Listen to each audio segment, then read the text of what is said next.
what Andy's talking about is there was a hearing yesterday in Tallahassee for 2 other Florida State players in regard to the Jameis Winston rape case. And these 2 players are in trouble. I mean, could be dismissed from the school, expelled from the school. Not just not play football, but Jameis, let them go. Jameis didn't appear. The other 2 players are Chris Casher and Ronald Darby. Chris Casher was a starting defensive back last year, and Ronald Darby played in 13 games. But they face 5 violations of the student code of conduct related to the December 7th, 2012 sexual encounter between Winston and a woman. They were videoing it.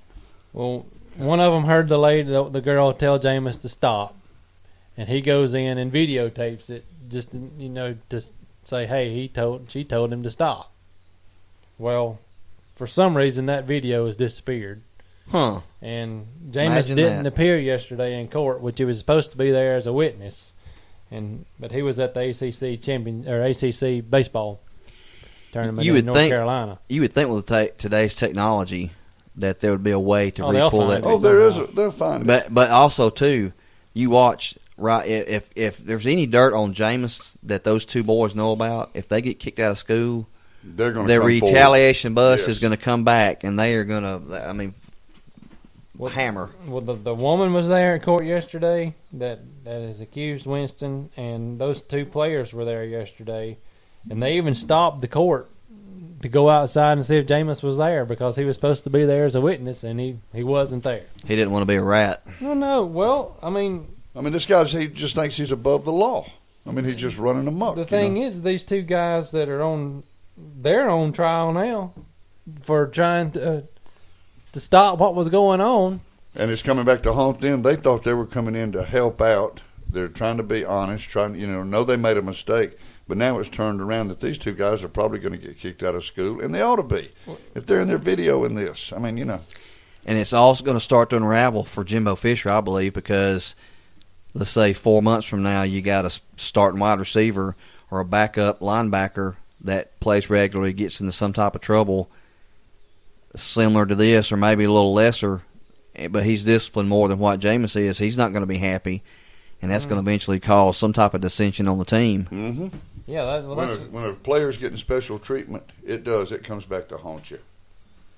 Well, the reason these 2 guys are in trouble is because they say at Florida State, which it should be at every school, that if you videotape or take pictures of somebody in that kind of way that creates an intimidating, hostile, or offensive environment for another person, and that act invade the privacy of another person, then that's against school policy. So that's what these kids are in trouble for. Not because of what Jameis did, but which seems to be worse to me. Yes, it's like they're slapping Jameson, and he's slapping him on the hand, and he's the one who committed the crime. And then the 2 people that were there, they're the ones who are going to get in the most trouble. They're using them as a scapegoats, what they're doing. They'll get rid of them and let Jameson stay. And I think that's hogwash. Well, even if they find these 2 guilty and they find the school to be at fault for not investigating it in the right way, Jameis they never brought charges against him. So, the hearing that they're having at Florida State is to determine if Casher and Darby are responsible based on the preponderance of evidence. If they found guilty, they face discipline ranging from a letter of reprimand to expulsion from the school. And both players and the woman have the right to appeal any decision. But I think there's fixing to be a civil case. The woman's going to bring a civil case against Jameis. And if he's convicted in that, do you think the school will do anything to him then, or?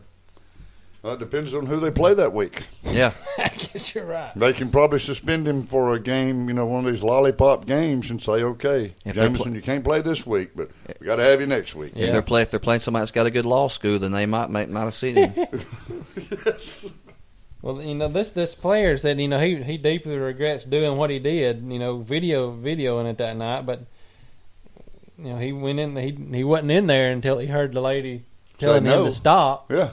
And then he walked in, and He said he just must have he made a wrong decision in doing what he did, and he's sorry for it. But well, those decisions you make like that affect the rest of your life. And also, too, I forgot, I can't remember if we've talked about this before, but I've got some friends and relatives that play against Hueytown.